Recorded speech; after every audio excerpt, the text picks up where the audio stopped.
Deep in the heart of Montana lies a town frozen in time.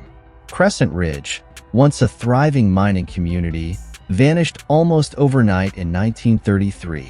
Its streets, homes, and even its people disappeared without a trace, leaving only whispers of ghostly apparitions and unexplainable phenomena. What happened to Crescent Ridge?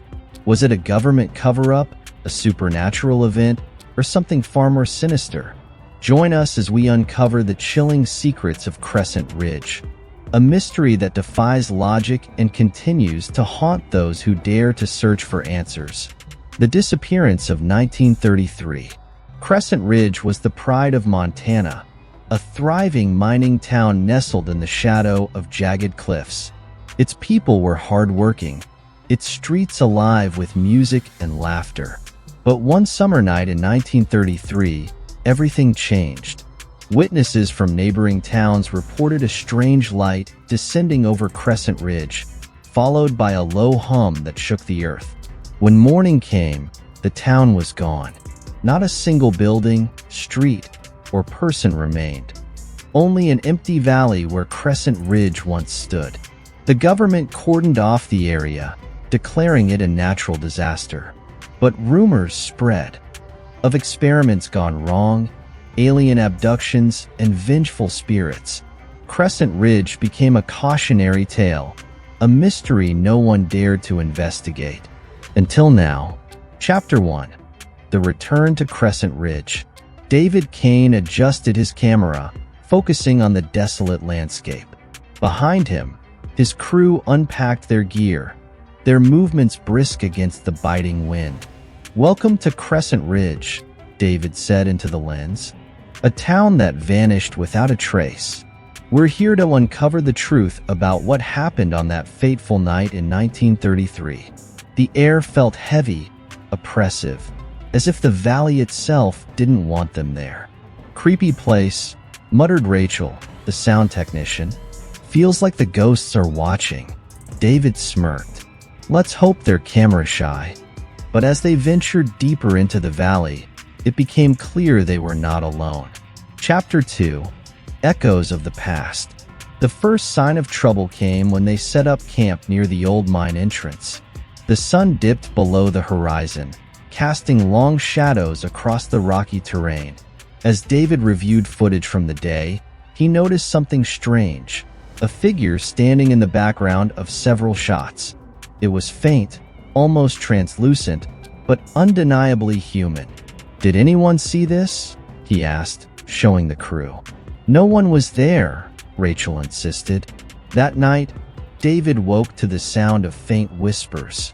He stepped outside his tent, scanning the darkness. The whispers grew louder, pulling him toward the mine. When he reached the entrance, he saw it, a faint glow emanating from deep within. Chapter 3. The Machine's Remnants. Inside the mine, David's team discovered an underground chamber filled with rusted machinery and faded blueprints. The centerpiece was a massive, circular device covered in wires and dials. "What is this?" Rachel asked, her voice echoing. David scanned the blueprints, his heart racing. "It looks like some kind of energy generator. But this technology, it's decades ahead of its time." As they explored, the machine flickered to life, emitting a low hum that made the air vibrate.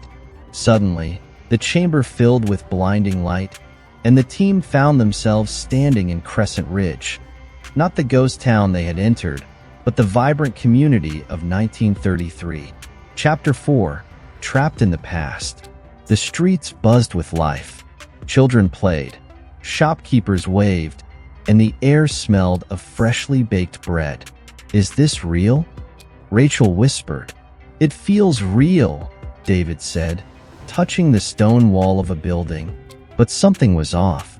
The townsfolk seemed unaware of the team's presence, moving like actors in a play.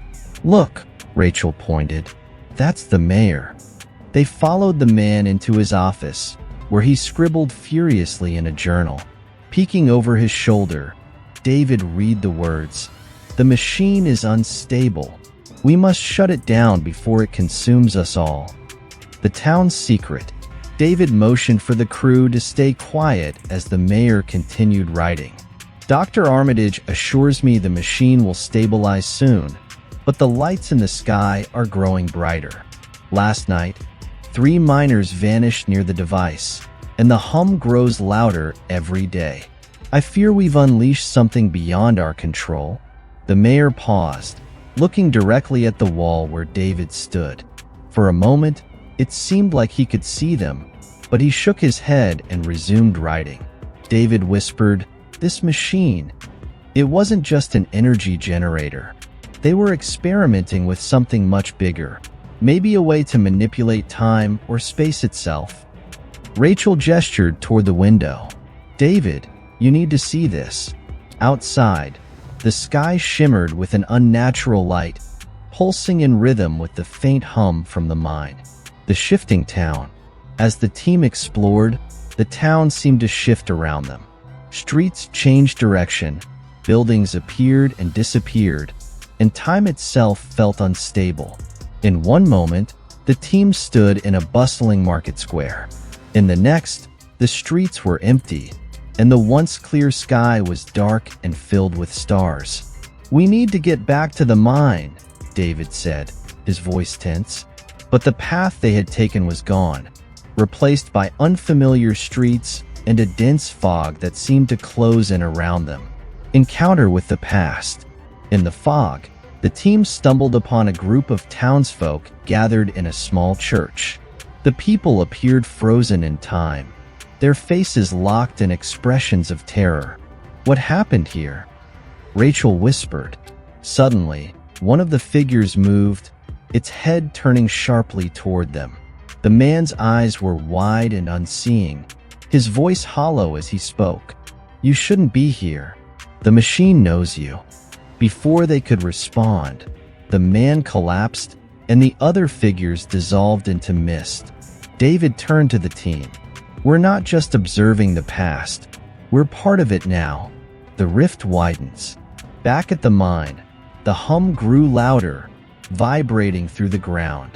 The machine, now fully illuminated, projected images into the air, fractured glimpses of the town's final moments. They saw townsfolk fleeing as the mayor and Dr. Armitage struggled to shut down the device. A blinding flash consumed the scene, leaving nothing but darkness. "This is what happened," David said. "The machine didn't just destroy the town. It displaced it, scattering it across dimensions." Rachel's voice shook. "And now it's pulling us in." The machine's purpose. David examined the machine more closely, finding a hidden compartment with a worn journal inside. It belonged to Dr. Armitage, the machine's creator. The device was meant to harness cosmic energy, a limitless power source. But we underestimated its influence. It feeds on life, on time itself. The town is trapped in its cycle, unable to move forward or back. If we cannot stop it, it will consume everything. David closed the journal, his hands trembling. "We have to shut it down." A desperate plan. Easier said than done. The machine's controls were incomprehensible, and the closer they got, the more unstable reality became. The team experienced flashes of their own lives, childhood memories, future possibilities, and alternate versions of themselves. "This thing is messing with our minds," Rachel said. "We need to act fast."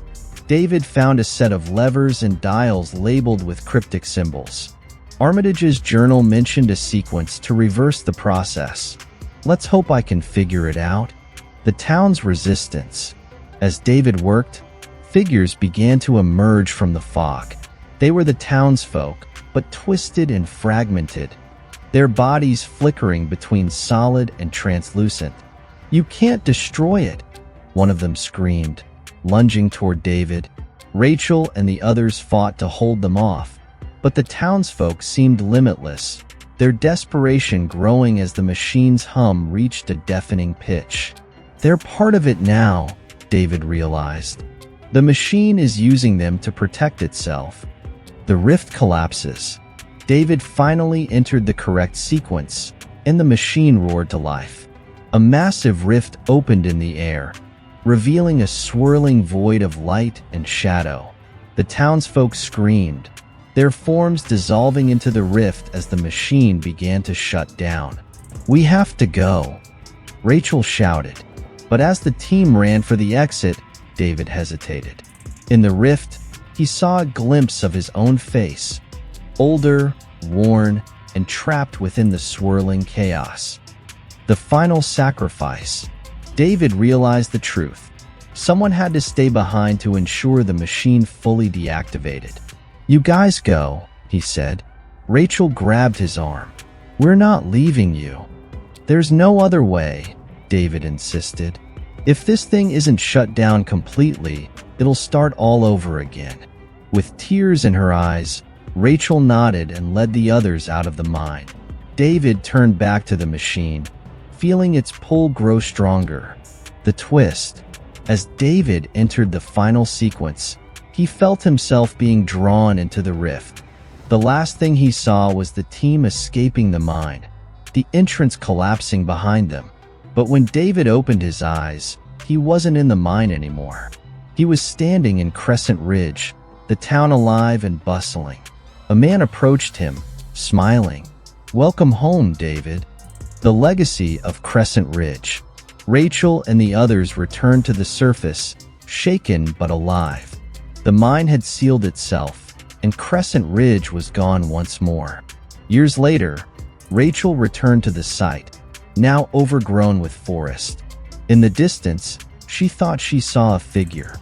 A man standing on a hill, watching her. It was David. Crescent Ridge hadn't vanished. It had simply taken on a new guardian, continuing its cycle in the shadows of time. Some mysteries are never meant to be solved, and some sacrifices are never forgotten. Crescent Ridge remains a place lost to time, its secrets buried deep beneath the earth. Thank you for joining us on this journey into the unknown. This is Values of the Past. Until next time, stay curious and be careful where you tread. Thank you for watching this episode from Valors of the Past. If you enjoyed this journey into mystery and intrigue, don't forget to like, share, and subscribe to our channel. Make sure to turn on the notification bell so you'll be the first to know when our next tale from the past goes live.